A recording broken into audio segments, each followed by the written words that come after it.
50,000 Volkswagen workers who lost their jobs, not because of one bad decision, but because of the same bad decision made by different CEOs, repeated for 30 years straight. And here is the part that should make every car enthusiast paying attention right now genuinely angry. Volkswagen's own Works Council chair stood up in front of those workers and admitted that management still had no real product plan on the table. No roadmap, no clear idea of how to win back customers. The people making the decisions didn't have a strategy. The people losing their livelihoods were the ones paying for it. This is how the world's second largest automaker started falling apart, and why it's worse than almost anyone is saying.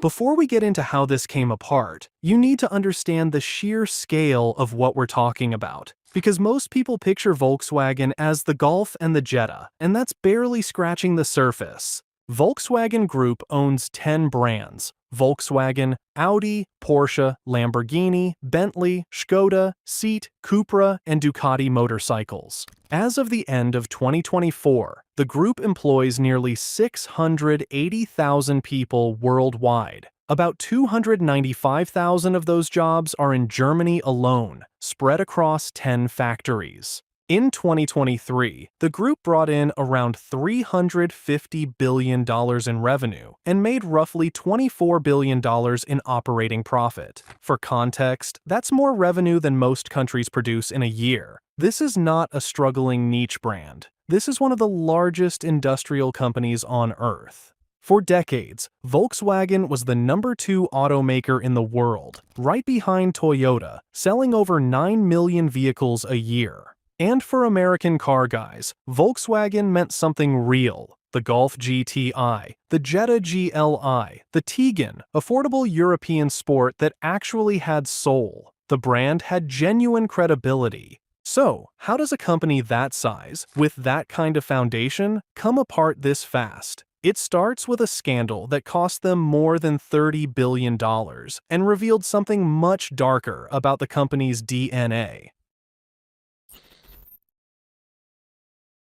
It's September 2015. The EPA hits Volkswagen with a notice of violation that shook the entire auto industry. Volkswagen had installed software in 11 million diesel vehicles worldwide, not a handful, 11 million, that could detect when a car was being tested in an emissions lab. The software would quietly switch the engine into a clean operating mode just for the test. On the actual road, those same engines were pumping out up to 40 times the legal limit of nitrogen oxides. 40 times. The total cost, fines, settlements, buybacks, criminal penalties, and legal fees across the US and Europe, eventually topped $30 billion. CEO Martin Winterkorn resigned. Criminal charges were filed in the United States and in Germany. Volkswagen's stock crashed more than 40% in just a few weeks. But here is the piece of this story that matters most for understanding everything that came after. This was not a few rogue engineers going off script. This was the direct result of a leadership culture that had been rotting from the inside for years. The man who controlled Volkswagen through his family's majority voting stake was Ferdinand Piëch. A German magazine once described the atmosphere under Piëch and Winterkorn as, quote, North Korea without the labor camp. Piëch was known for intimidating his engineers into delivering results. Winterkorn hated bad news so much that people reportedly made sure they only brought him good news before walking into a meeting. So, when Volkswagen's engineers could not make their diesel engines legally pass US emission standards, nobody told the boss it was impossible. They cheated because telling leadership you couldn't do something meant losing your job. That culture didn't end with Dieselgate. It just found a new project. After the scandal, Volkswagen desperately needed to prove it had changed. The answer, handed down from the top floor in Wolfsburg, was electric vehicles. All of them, all at once, bigger and faster than anyone else had attempted. They brought in Herbert Diess from BMW to lead the charge. Diess was a true believer. He went on CNBC and stated publicly that Volkswagen would overtake Tesla in electric vehicle sales by 2025.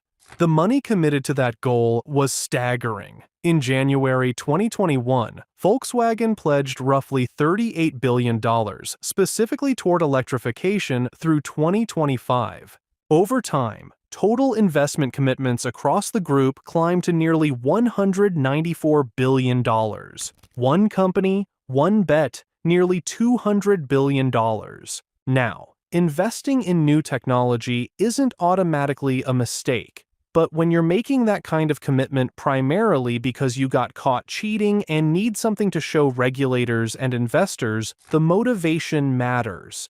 Because decisions made from panic look different from decisions made from genuine strategy, and Volkswagen's desperation showed up in everything that followed.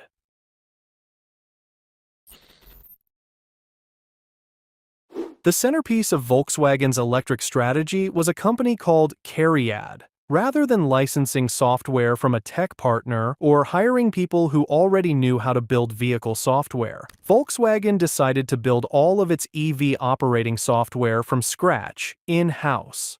The result was a catastrophe. CARIAD burned through $7.5 billion in operating losses between 2022 and 2024. On just $3.5 billion in revenue. Think about that ratio for a second. They were spending more than twice what they were taking in, year after year. The software was so unreliable that the first ID.3 hatchbacks had to be stockpiled in parking lots across Germany, waiting for fixes before dealers could even put them on their lots. Launch dates for the Porsche Macan EV and the Audi Q6 e-tron were each pushed back by roughly a year because CARIAD couldn't get the code to work.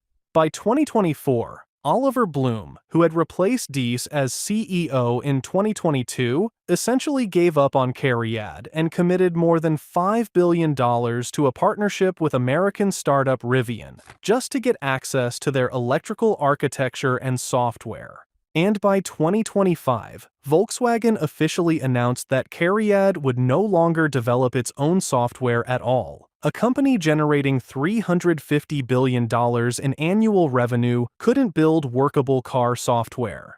That's not just embarrassing, that's a fundamental failure of judgment at the executive level, going back years. The CARIAD disaster was part of the problem, but the actual vehicles Volkswagen built for this electric future didn't perform in the market either. The ID.4 crossover was supposed to be Volkswagen's volume seller in America, the car that would plant their flag in the US EV market the same way the Golf planted it in the mainstream car market decades ago. In 2023, they sold about 38,000 ID.4s in the US. By 2024, that fell to 17,000. The numbers recovered somewhat in 2025 to around 22,000 for the full year, but that full-year figure buried what was actually happening at the end. After the federal EV tax credit expired, the fourth quarter of 2025 told the real story. Volkswagen sold exactly 248 ID.4s in the United States, not 24,800. 248 in a quarter.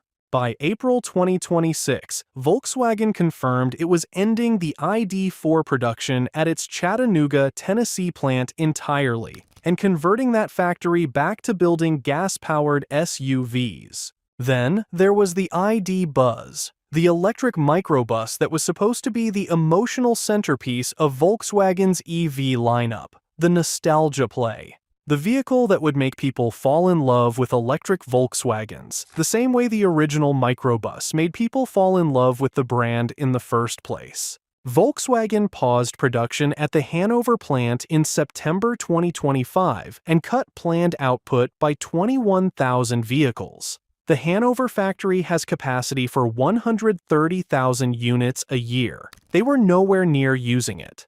By December 2025, Volkswagen confirmed the ID Buzz would skip the 2026 model year in the United States entirely. These weren't fringe products. These were supposed to carry the brand into its next chapter, and they didn't work. While all of this was happening in America, something even more serious was playing out in China. And this is the part of the story that most coverage underplays. For decades, China was where Volkswagen made the money that funded everything else. In 2019, Volkswagen Group sold 4.23 million vehicles there. China was Volkswagen's single most important market on Earth by a wide margin. Then, the Chinese domestic auto industry caught fire and left Volkswagen behind. In 2024, for the first time in the company's history, Volkswagen was no longer the best-selling automaker in China. BYD sold 4.21 million vehicles in China that year. Volkswagen sold 2.93 million, a 10% drop from the year before. Volkswagen's market share in China had already fallen from 19% in 2019 to 14.5% by 2024. And by 2025, VW had dropped all the way to third place in the Chinese market, behind BYD and Geely, while Chinese domestic brands collectively captured 65% of total sales. Volkswagen's battery electric vehicle sales in China specifically dropped more than 40% in 2025. Volkswagen's China CEO Ralph Brandstetter told Fortune magazine that China's car market had lost all reason. He said Volkswagen would rather sacrifice market share than race prices to the bottom in a war they couldn't win with German labor costs. Robert Cicek, Volkswagen's China operations chief, was even more direct about the brand perception problem. Younger Chinese buyers now see Volkswagen as the brand for the parents. That's not a market correction. That's a generation writing you off. And when that generation is in the world's largest car market, it's an existential problem. Back in Germany, the weight of all of this came crashing down on the people who had no part in any of these decisions. In October 2024, Volkswagen management's restructuring plan became public. At least 3 German factories would close, tens of thousands of jobs would be eliminated, pay would be cut 10% across the board. The company's own Works Council chair, Daniela Cavallo, stood in front of workers and called it a plan designed to send tens of thousands of Volkswagen employees into mass unemployment. And she said something that cut right to the heart of the problem. There was still no real product roadmap on the table. No concept for how Volkswagen would win back lost ground. No clear answer to the question of what Volkswagen was actually going to build and why customers would want it. Thomas Schaefer, Volkswagen's brand CEO, added the internal admission that should have made headlines everywhere. German factory costs at Volkswagen were running 25 to 50% above where they needed to be. Some German plants were twice as expensive to operate as their competitors. Twice as expensive. Not 10% more, not 20% more, double.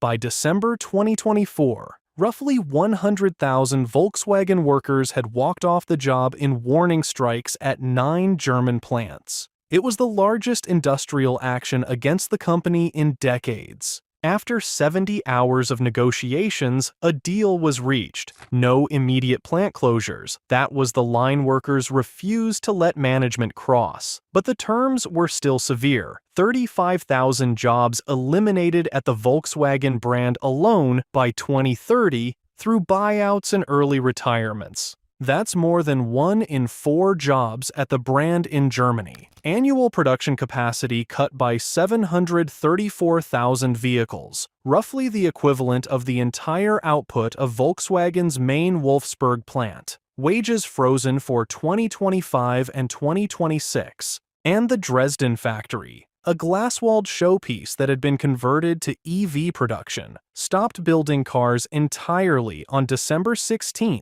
2025, the first German plant closure in 50,000 across the whole group, including Porsche and what was left of Cariad. The 2025 financial results confirmed everything. Operating profit fell 53% in a single year, from roughly $24 billion in 2023 down to approximately $9.6 billion in 2025. Net profit dropped 44%. Porsche, which had always been the brand that could weather anything, the crown jewel that was supposed to be financially bulletproof, saw its operating margin collapse from around 15% to nearly nothing, posting an annual profit of barely $100 million on a brand that had been generating billions of dollars a year. Meanwhile, CEO Oliver Blume collected roughly $8 million in compensation while announcing the 50,000 job cuts. Workers' representatives made the point that couldn't be ignored. The company was still generating cash. This wasn't a company that had run out of money. This was a company choosing to cut 50,000 jobs while continuing to pay its executives tens of millions of dollars per year. Here's what separates this from just a bad earnings cycle, and why it matters beyond Volkswagen. The culture that produced Dieselgate, where engineers couldn't tell leadership that something was physically impossible, is the exact same culture that produced a software division that burned through $7.5 billion without delivering working code. It's the same culture that committed $194 billion to an electric future while losing control of its most important market. And it's the same culture that, according to its own Works Council chair, still had no coherent product plan, while tens of thousands of workers were being handed their walking papers.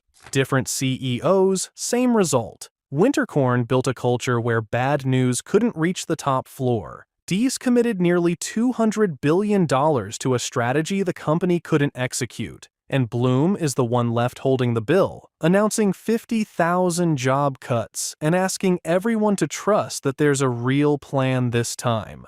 Volkswagen still has cash. It still has engineering talent. It still has brands that people around the world genuinely care about. That's not nothing. That's actually a real foundation to build from.